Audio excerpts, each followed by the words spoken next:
My name is Mark R. LePage, and you are listening to EntreArchitect Podcast, where each week I speak with inspiring, passionate people who share their knowledge and expertise, all to help you build a better business as a small firm entrepreneur architect. Today, I am welcoming back a friend of the show, David Jenyns. David is an entrepreneur, best-selling author, and the founder of Systemology, where he helps business owners free themselves from daily operations and build businesses that run without them. That sounds nice, right? You might remember David from episode 461, where we talked about his first book, Systemology.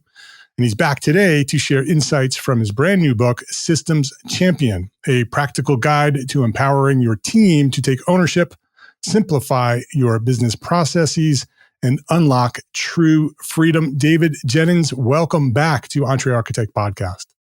Hey, Mark, it's a pleasure to be back. The years fly by. It is amazing how fast time flies. It feels like yesterday that we talked about Systemology in our last episode. Yeah, it feels like we added a little pandemic in the middle and a few years just disappeared. Exactly right. Exactly right. The world's completely different today than it once was. Yes. So let's talk about origin story. I know you talked to your origin story last time, but it's been a while. So go back as far as you want to go back. Share, when did you discover your passion for what you do? Maybe even who or what inspired you to get started? I think it must have come from my dad. He was a systems engineer, and I remember the first system he created was for my brother and I to do chores around the house. So maybe that early programming influenced me, because the businesses that I got involved in after that all had some element of systems and processes. We had a rock and roll clothing music store that we systemized and then franchised. We actually modeled it off Hot Topic out of the States, brought that here to Australia, and then interested in the stock market education space, which was all about trading systems and having a set of rules to follow. And then it was my last business where, for some reason, I got trapped in that business. And I thought, oh, this business is different. It depended on me. It was a digital agency. I was learning all of the info, staying on the cutting edge, and I became the knight in shining armor for that business. And it just became more like a prison than it was anything else. I was trapped. Unless I was there, the business wasn't making money. And it wasn't until I found out we were pregnant where I just thought, things have got to change. I don't want to be that business owner who's trapped, who's spending 80-hour work weeks when I should be spending some family time. So that's when I started to make a real change. And I went on the journey to remove myself from the operations, taking a lot of the learnings that I had from earlier businesses. But for some reason, again, I thought, oh, this business is different. And I systemized, documented a lot of what we've done, got myself out of the day-to-day, put an operations manager in. She ran that business for a good few years till we ended up selling it. And that's really when I discovered my passion, which is to help business owners get off the tools, out of operations, and get a bit more freedom to choose how they work. Sometimes it's not even about not working. It's just having the freedom of choice on what and how and where you want to work. And that really set me on my journey for Systemology. And I've been on this mission now for close to 10 years, really understanding what it takes to get someone to build a business that isn't dependent on them. When you systematized yourself out of that business, is what it sounds like, what did that process teach you about that process, about leadership and letting go? One of the big insights was that a lot of business owners, and myself included, when you're trained on doing the thing, delivering that core product or service, that's what you use to get the business up and running and off the ground. But then also that is what ends up trapping you, because it's too easy to fall back into old habits and patterns and just go, oh yes, I'll do it. I'll help that client out. I'll solve that problem, and be involved in everything. And the digital agency, we ended up branching out and having a video production business, which was like a sister business in that business. And I'm not a video guy. I can't turn a camera on. I don't know how to edit in Final Cut. I don't know any of that. And that was where I learned probably some of my biggest insights, was growing that business where I couldn't do any of the thing. And that's when I said, oh, can't I just take a lot of these lessons and bring them over to the other part of the business? And that set off the chain reaction. Yeah. Architects, I mean, we're talking to thousands of architects right now, mostly small firm entrepreneurial architects who are running their own firms. They hear me for the last decade talking about systems. You have to have systems. You have to have systems, right? It's the key, right? It's the thing that's going to help you be more successful. And a lot of them, they just don't know how to do it. What are the things that get in the way of building those systems? Why do we see that it might be a problem, or why do we resist it so much?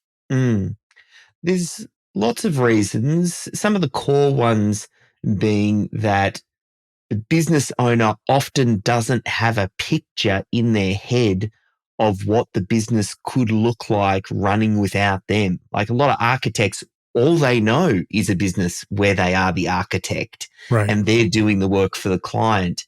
And it's very hard to build something if you don't have the picture of it. And their entire identity is built to this idea of, I'm an architect that's doing this particular design work, not necessarily I'm the business owner of an architectural business, which is different. And there's different roles and different tasks. And I mean, the business owner just needs to make a choice how they want to work and what it is that they're looking to build.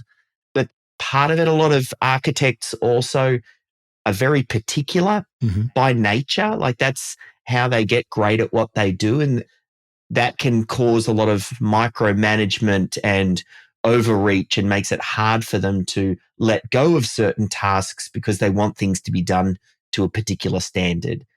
Not only that, a lot of architects, they also don't know where to start. It's kind of like, well, what are the first few systems? And, every design project we do is different, like every new design. And how can I systemize something that's so custom and bespoke? So Right. there are these just natural things that almost seem compounded for architects in particular. Yeah.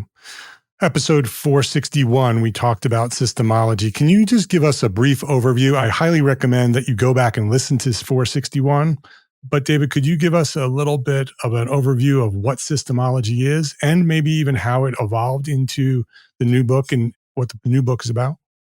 So the original book was written for the business owner. Systemology, I wrote it as a system to systemize a business. And it answers the question, where do you get started? What are the first few systems you should document? How do you get those systems out of the heads of the team members? Where do you organize that information? How do you get the team on board to want to follow the process and build a systems culture? What systems are required for scale? And the last one stage in the process is we talk about optimization and re-engineering process. How do we make it even better? So it's 7 steps that I take someone through. And one of the things I mentioned in the first book was this idea of the systems champion. It's the team member that helps the business owner roll out systems thinking in the organization. And it was a small piece of the first book. And then having worked with many hundreds of businesses directly after the launch of the book and thousands indirectly, this common element kept on popping up. It's the fact that the business owner is typically not the best person to be doing the systemization or the documentation. They've got a lot of other things that are competing for their attention and have higher priority. And systemization is important. So it's easy to always be on the to-do list. It's important, but it's very, very rarely urgent. Right. So that's why it never gets done by the busy person. And I looked at a lot of the common successful businesses that we've worked with to go, what is the common attribute or characteristics? And this systems champion came up again and again and again. And it was a person who constantly was chipping away at it and moving it forward and getting it closer. And probably one of the biggest changes happened, it would have been early 2023 when ChatGPT came out, and it just accelerated the ability to create the SOPs and the documentation. I mean, we can take transcripts, load it into ChatGPT, and have it turn into a process. And what that did was it made that role so much more accessible to every design studio, because rather than needing some high-end consultant, Six Sigma, lean process person to come in that, probably wants $150,000 or whatever it might be for the position, using these tools and the right guidance, the systems champion role is actually quite accessible to a junior now. And that's been quite the game changer and really spawned the next book, which I wrote for the team member, the systems champion, who helps the business owner do this as their guidebook to say, the business owner struggles with this. They need your help. This is incredibly important. You've got all these tools at your disposal, and it's so critical right now with everything we're seeing with AI and how the small business landscape is changing. So the systems champion is a role in your business. As you were describing the business owner and not having the time and having too many things, I could just feel the listeners leaning in and nodding. Yes, that is me. That is me. And then you started talking about this person, this role that can use tools and technology to do those things that we've been struggling with doing all these years. And so I could definitely feel the listeners listening. So can you talk a little bit more about that systems champion, who that should be? Who should we be looking for? Is that somebody who's already in our firm, or is it somebody that we should be looking outside and bringing them in? I've seen systems champions of all sorts and sizes. I've seen part-time, full-time, return to work mum or dads, juniors, offshore assistants. So they can all work. And oftentimes the first systems champion might not be the last systems champion you have. You can plug new people into this role.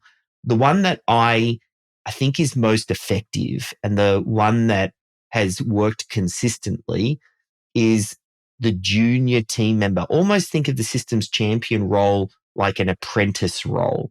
It's the junior architect that has gone through design school. They understand that part of the business. They're trying to come into the industry. They're young, they're hungry, they're curious, they're comfortable with new technology and discovering things and learning. And it becomes almost like a mentor-mentee relationship and role, where you'll have that team member meet with the most knowledgeable team members in your firm and find out how they do what they do, record them doing tasks, using AI to accelerate the documentation, organizing all of that knowledge into a central location. And it's an extraordinary gift to give this junior, because they're going to learn the art of the business. It's not, yes, it's oftentimes what's missed at school, and you're programming them right up front. And for the right person who's a self-starter, who has leadership potential as well, like if you spot the right person, they can evolve and may even move into becoming your operations manager or that right-hand man or woman over time, because they get enormous visibility across the organization, and they help you to solve a problem that needs to be solved, that most business owners, a lot of business owners, never actually end up solving it because they're not wired to do it and they're too busy. Right. And this makes it happen. Yeah. As you were describing that junior person, I was thinking, what a great opportunity for that person, right? Because before this role that you're describing, the junior person comes in and they just do all the dirty work, the stuff that nobody else wants to do. But this is such an important role. And so they are very quickly elevated, and they're, as you described, exposed to all these different parts of the business, the design side as well as the business side, that they wouldn't otherwise have the opportunity to be involved with. And I could definitely see how they could very quickly elevate through the firm, because now they know so much about all the different pieces of the business, and they are the expert in the systems that they helped develop. So it becomes this really great opportunity for them. And as far as what we're seeing change-wise, like there could not be a better time to do this than right now, because what we're finding is the companies that are winning with AI are the companies that are very clear on process. Because AI can do so much, it becomes a little bit overwhelming for a lot of business owners on where do I start? What can it do? What should I get it to do for my business? And oftentimes they're chasing shiny objects. Whereas if you get very clear on what your process is, it's much easier then to ask the question, what are we already doing? And how does AI help us do that faster, cheaper, and better? So I've got some standout clients that are absolutely crushing it with their AI adoption because they're systematically going through all of their processes and re-engineering them. So I think from a timing perspective, there's never been a more important time to get this done. And unfortunately, it's also never been easier. And that systems champion very quickly evolves into an AI champion because they just understand how the business works from a systems perspective. Can you maybe share a case study or story from the book of a company that maybe was struggling with their systems and then went through the process that you described and succeeded? Yeah. One of the ones, because I think it ties in with the AI story, is an accountant. She's here on the Mornington Peninsula in Melbourne, Australia. And she has an practice with 20 accountants. She's always been systems minded and systems focused because her first job was at McDonald's. So the practice, she started documenting things from the early days. One of the best places in the world to learn systems. That's right. And her systems champion ended up being her son, Ryan. And I've seen this quite a few times. It doesn't always line up, but I talked about that mentor-mentee. Sometimes if it's a family member, that can work well, particularly I've seen that in a few businesses. But Ryan went through and documented many parts of the business. And when AI hit, they then started cherry picking some of the best processes. There was one process that used to take about 1,000 hours over the course of the year. It was logging into our tax portal, scanning for updates, reviewing them, determining what was important, putting it into an email and sending it off to the client. And they do this for every client every single week for the entire year. And they had it very well documented and it was offshored. By re-engineering the process and building like a little robot that uses AI to scrape the data and put it all together, they were able to take that task from 1,000 hours down to 8 hours. And it was a case of just a human in the loop. All the AI would do the back end stuff. It would draft up the emails and then the accountants would just give it a quick once over before they hit send. And she's been able to stack many dozens of those tasks inside her organization, which basically frees up the accountant's time. And she's finding that what it does is it hasn't reduced her headcount, or she hasn't used it for that. It's just meant that they can take on a lot more clients and increase capacity and offer significantly better service because now the accountant has the space to think more about the client and hop on the phone and chat with them and build up the relationship bit, which is the bit that AI can't do. So it's been an absolute game changer for her. But there's so many different stories, everything from business owners taking their first holiday to I had another client that ended up exiting. They sold their business to Petstock. They owned a doggy daycare center and they sold it to a listed company here in Australia. And she got a fantastic exit just by going through this journey of documentation, which increases the value, which removes key person dependency. And that obviously is a lot more attractive should you come to the point where you want to exit also. Yeah, for sure. Let's take a quick break to say thank you to our sponsors for their support of this episode. Gain lessons learned and credits earned with Arcademy, ARCAT's continuing education program. Listen to popular episodes of the Detailed podcast and earn AIA-approved HSW credits. Yes, you heard that right, HSW credits for episodes of Detailed Podcast. Listen to an episode, check out the learning objectives, and use what you've learned while listening to take the course. The program is free, it's simple, and can be found at arcat.com under the Resources tab. Or just go to arcat.com/arcademy.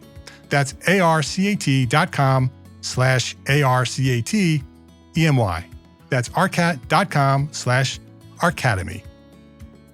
Please visit our sponsors today and thank them. Thank them for supporting you, the EntreArchitect community. Can we talk a process a little bit? If a architect business owner's listening and they want to execute on this idea, where do they start? Do they start by doing any sort of organizing and preparing, or do they just go right out and find that champion and give them the book and let them read the book? Yes. What's the process look like? Like, what should they do first? And then what does the process after they start look like? Yeah. So depending on where the architect is up to in their head, because the architect needs to first go, yes, I want this. Now, if you're still on the edge and you haven't quite figured it out, or you need to understand a little bit more, then I'd say, we'll start with the book Systemology, because that will give you a good picture of high level the steps that need to be done. Yeah. If you already intuitively know and you say, I just want to do this and I want to get moving, then the best thing that you can do is find that person, give them a copy of the book. And we just start off by mapping the linear journey that your prospect and client goes through when we deliver your core service. We think about, how do we grab their attention? How do we handle that incoming call? What does the sales process look like? How do we onboard, and how do we collect money, and how do we deliver? We just start high level to start with, but by mapping that journey and then asking where in this process is the pain, that's often the starting point. The architect might go, I don't have enough leads. Or they might say, the sales process is challenging, or, it's the delivery. Depending on where the pain is most, we tend to lean into that first. And again, we guide the systems champion, depending on where the business owner's at and what sort of support they need, getting the systems champion focusing in on that pain point. And sometimes it's just about capturing what you're currently doing. You don't even need to re-engineer it or bring AI into it or anything like that just yet. Just go, well, this is the checklist that we follow whenever a new person comes on board. That, for a lot of businesses, can create tremendous wins. Yeah, I can imagine hiring a junior staff person, making them the systems champion, and then just having them follow you around. Yes. Right? Just documenting every step that you're making, right? Maybe even recording video of everything that you're doing, and then documenting the process that you completed your work doing. That would be a very interesting way to approach it, for sure.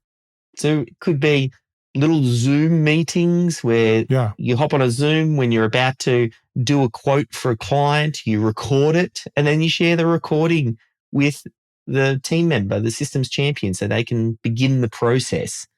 It's really about capturing what you're currently doing. That's the easiest way to do it. And when that's then documented in a location, then what we start to do is we're able to remove the excuse that a lot of team members have, which is, but I didn't know. Like, I mean, that's the biggest get out of jail free card. I didn't know that we were meant to follow up that invoice with the client if we hadn't heard from them in 30 days. Whereas if you've got a documented process, you just go, well, here's how we do things here. Here's the 10-point checklist. You didn't follow point number 7. Like, it's so much easier to manage someone, especially for architects who are very particular about having things done a certain way. This is the way that you build confidence to let go and delegate and hand off tasks, is by having clear expectations and spelling it out so there's no confusion, and removing the, but I didn't know excuse. Yeah, I think accountability is a big part of the success of the system. Right? You can build all the systems you want, but if your team isn't using them, then they're not very useful. Can you talk a little bit more about accountability Yeah. and how do you inspire your team to want to use them rather than, try to avoid them? So in the book, we talk about the job of the systems champion is to actually remove excuses. And there are three main excuses. There's the I didn't know how. There's the I didn't know it was my responsibility, as in I didn't know it was expected of me. And then I didn't want to. So the first one is that I don't know how. We handled that by the documentation. I didn't know it was expected of me speaks to what you're talking around the accountability and transparency. Yeah. A lot of that has to do with having the right tech stack, some sort of project management software where everything happens out in the open and it's very clear who is doing what by when. That helps to remove that excuse. And then we get to the final one, which is more of a cultural thing, which is the I don't want to. Now, Yeah. that one can be challenging depending on where someone's at, but it's once you've removed the first two excuses, it becomes much easier to address the last because it's a management issue and you are here to do a certain job and we have expectations. And the other good thing to keep in mind is once you start recruiting and you've created this systems culture, it actually gets easier over time. It's all of the resistance and the pushback only happens from your existing team members. So we look at different strategies on how to deal with that. For example, I talk about it in the book, it's the system for unfollowed systems. So what do you do when someone doesn't follow a process? Yes, interesting. And how do you escalate and how do you get to a point where you put a line in the sand where you say, this is how we do things here. Either you're going to adapt to this culture or you're not. So at some point, lines in the sand will need to be drawn, but it's also not the job of the systems champion. The systems champion isn't an enforcer or they're not the systems police. Right. They set all of the right foundations to then make it easier for the leadership team to step in and go, oh, well, we've told you how it's done. The expectation is clear. Okay, well, now it's more of a management thing. Yeah, the systems champion should never be put in the position of having to enforce the systems, especially if they're a junior person, right? They don't have the authority to enforce them. And so that does become a cultural issue and a leadership issue and a management issue. So it does go back to the leadership, to the owner or the management of the team to enforce and create a culture of systems that people want to use. Yes. It's just, you start to build momentum as well. This is not a journey that has an end destination. You don't go, I'm going to systemize for 3 months and then we'll be done. Right. This is a change in the way that the team works. We follow process. If something breaks, it's not the individual's fault. We look to the system first and we have a way of doing things which is captured. If you do this, this is how you create business owner freedom. This is how you start to uncouple from team member dependency, because now we can plug different team members in and we know, well, if the architect goes away and has a holiday over Christmas and projects need to keep moving forward, well, team members can do that. And then other team members can come back and you can hit the ground running after the holiday because okay, well, things are done a certain way. So that's the type of business that we're looking to build. Yeah. Is there a system for continuous improvement for the system? Yeah. So the final stage in Systemology is optimization. And that's where we start to look at re-engineering and also putting in some structures. Generally, it's about issue identification, as in over the course of a month, you're identifying where little issues regularly pop up, and then we address them at the root cause, the system level. And we say, well, where is the system that's affecting this? And then we go to work on it. So that then becomes a bit of a game because every problem in business is a systems problem. So if you don't have enough leads, well, you have some lead generation problems. You got to work on those systems. If you're having trouble converting people, well, you go to work on your sales systems. you start to then work looking at your dashboard of what's not quite working, and you're like, oh, I want to improve this number. Okay, well, what are the systems, the levers here that I can pull to get the result I'm after? Yeah. I'm looking forward to reading the book, Systems Champion. Systemology is one of the books that sit on my night table that I review often and recommend often. Architects are always looking for answers on systemology or for systems, and I recommend the book, Systemology, every time that conversation comes up. So I'm looking forward to this next step. And I think this next step is really, the first part is really important, right? It teaches you how to actually build systems. But I love this, especially for our community of architect business owners, for how do you get it done, right? And no, it's not you. You should have somebody else do it. And yes, there's roles for you in that process as well. But to have a systems champion is relieving the burden of not having these systems in your firm. You no longer have an excuse, right? You can hire somebody who doesn't cost a lot of money, who will be enthusiastic about the role and want to create those systems for you. It's a great solution for a really difficult problem. The last little bit of advice I'll leave with someone is something that Michael Gerber left with me, which I talk about the story in the original book. Michael Gerber wrote a book called The E-Myth and was a big inspiration for me. Another book on the night table. Yes.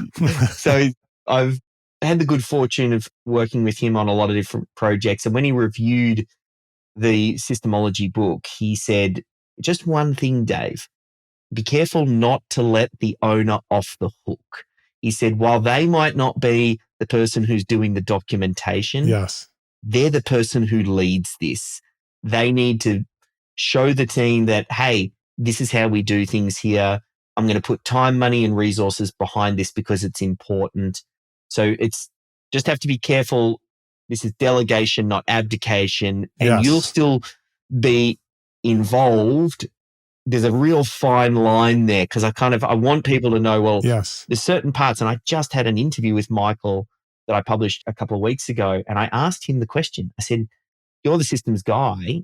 Do you like or do documentation? And he said, no, that's, not really my job.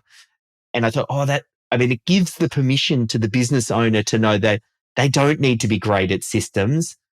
They just need to find someone who's great at systems and let them do that job and work with them. Yeah. And be involved like an architect is. You want to be the architect of your business. Yeah. And think about it in the same way. You're not out there building the buildings or building the bridge, but you're definitely involved in creating that blueprint, which, this is the blueprint of your business. Yeah, for sure. And it comes down to leadership, right? You can hire a systems champion, but you still need to lead the process. Yes. All right. Before I ask you my final question, I want to know about you and the future of Systemology. What's coming next for Systemology and for the systems champion? Anything coming down the pike that we should be paying attention to? I've become obsessed with AI. That's the biggest thing for me. The last couple of years, when ChatGPT came out, a huge part of my business died virtually overnight. I had a team of documenters that would work with our systemologists. The systemologists would meet with clients, record tasks getting done. They would send those recordings in. We would transcribe it, document it, and save it into our SOP software. And ChatGPT comes out within the 30 days. That whole chunk of my business died. So It gave me, at the time, I thought, wow, this is, horrible. But I look back now and go, what a blessing, because it's got me to operate with a real sense of urgency, understanding that AI is coming. It'll affect every role, every industry, and it's moving at an incredible pace. So I'm moving to understand how to leverage this wave. And a little bit further down the line, maybe beyond architects, when we think about builders, I do a lot of work with some builders, and they're kind of moving a little bit slower because they're thinking, well, the robots aren't coming to do the plumbing or lay the bricks. So they feel a bit safe about it. But the reality is it's coming and it's moving really, really quickly. So the best thing that you could do is act with a sense of urgency and embrace what it is that you're doing and understand AI and how and where it can benefit you, because then you can thrive with this as opposed to surviving or getting wiped out. Otherwise, I mean, the people that don't move, they'll be the next Blockbuster. They'll be Kodak that failed to adapt. So that's probably the big thing for me. I'm constantly thinking about how and where does process fit into an AI world, and how does small business use this technology to get better results in shorter time? Yeah. AI is a huge threat to the architecture profession, and I agree with you wholeheartedly. Architects need to embrace it, need to lead it, need to use it as the tool, leverage it to the best of their abilities, and be human, right? The human-to-human connection is going to become so much more important in the future, and AI is just going to be a tool for that human-to-human connection. Very important that we don't ignore it. All right. Final question. What's one thing a small firm architect can do today to build a better business for tomorrow? Based on everything that we've talked about, I'm going to say find a systems champion. I Pretty feel like obvious that's answer. the biggest call to action, and just get started. Don't put this off. Like you know intuitively that this is a bridge that every business owner must pass. You need to get systems and processes if you want to build a business that works without you. There's no way to do it without it. So the sooner you start, the better. His name is David Jenyns. The website to learn all about Systemology and the new book, Systems Champion, is systemology.com. So go there, check it out. Systems Champion is the new book. Simplify business processes, unlock team potential, and achieve true freedom. We will have a link to that on the show notes. David Jenyns, thank you very much for creating that book, for creating Systemology, and for creating the new book. I know that architects are going to find value in it. And thanks for coming by here and talking all about it and sharing your knowledge at EntreArchitect Podcast. Thanks, Mark. A pleasure. If you liked this episode of EntreArchitect Podcast, please share a link to this episode with a friend. Either just click the share button or highlight the URL and send the link to this episode with a friend, because that's how EntreArchitect has grown to serve thousands more architects just like you throughout the 10 plus years of EntreArchitect. That's how we've grown, architect to architect. So I would love for you to share this episode and all the episodes with one friend every week. Would love that. And thank you to our sponsors for this episode. We don't have an episode if there's no sponsors. So thank you to our sponsors. Links to those sponsors, which you should go visit and click, and all the resources that we discussed today for this specific episode, they are all available at entrearchitect.com/podcast. Every episode that we've recorded is there, entrearchitect.com/podcast. Go click the links to the sponsors and say hello. EntreArchitect is a member of the Gable Media Podcast Network. You should go visit that at gablemedia.com. That is the next evolution of interactive media and resources for the AEC community. You can now earn continuing education credits for listening to select episodes of this podcast, EntreArchitect Podcast. Yes, AIA CEUs for listening to a podcast. It's there, and many other podcasts are there as well, and you can listen to all of them and get credit. Learn more about our program, Gable Members Program, at the gablemedia.com/members website. That's GABL media.com/members.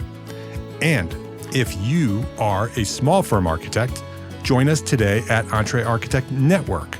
That is the worldwide organization for small firm entrepreneur architects. If you own your own architecture firm, you are an entrepreneur architect. You are an EntreArchitect. With weekly live group business coaching, we have business coaching there, monthly live business training with AIA CEUs, 2 a month, so 24 AIA credits per year, including 12 of those are HSWs. We have them in the membership. Business resources, all the resources you need to run your business, special session webinars, mastermind groups, and a thriving community of small firm architects just like you. Hundreds of architects are there waiting for you to join. So we provide the support and encouragement you need to succeed as a small firm architect. I know that you haven't been trained as a business person when you launched your firm. That's what we do. Come learn how to run a business at EntreArchitect Network. And today, you can go join right now for free for 30 days at this link. EntreArchitect.com/30 days will give you free 30 days for membership. Go check it out at EntreArchitect.com/30 days, and I will see you there. Thank you for listening to this episode of EntreArchitect Podcast. My name is Mark R. LePage, and I want you to remember 3 words: love, learn, share. Have a great day.